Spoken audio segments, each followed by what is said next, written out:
A record number of Lyme disease cases have been reported in the state of Maryland this year. In Montgomery County, the disease has reached epidemic proportions, according to the health department.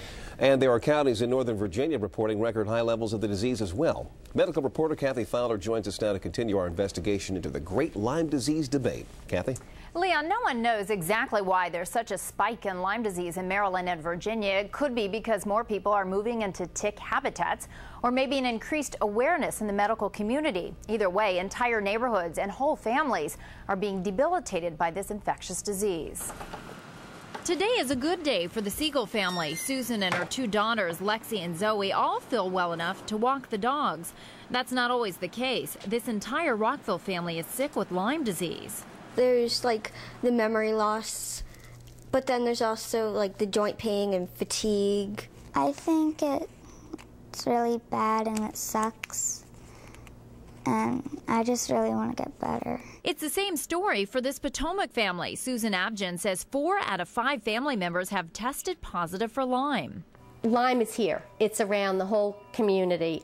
The disease is so pervasive, especially in partially wooded neighborhoods like this one in Potomac. Mimi Siegel says at least a dozen people in her neighborhood alone have the disease. How many of you here have Lyme disease? If you could raise your hand. It's a huge problem, but during this neighborhood meeting to update people about a tick reduction program, not many showed. People did not want to be on TV. This is such a Lyme endemic neighborhood. People worry if word gets out, home values will decrease. But it's not just Maryland. Northern Virginia is also dealing with an increase in diagnosis. Loudoun and Fairfax do have a high incidence of human Lyme disease is reported. We went on a tick hunt with a group of environmental health experts in Fairfax County.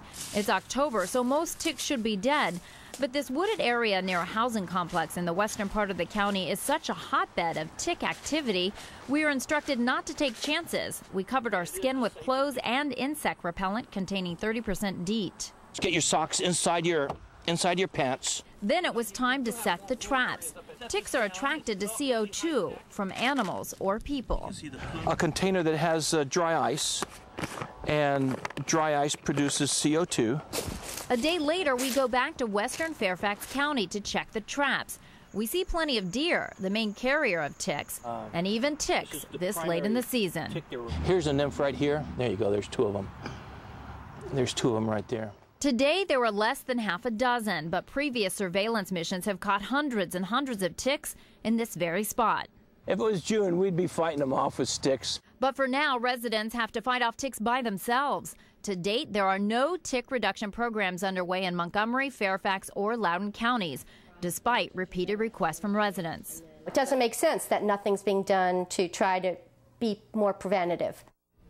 For more information on today's story, you can log on to our website or email us at lyme@wjla.com.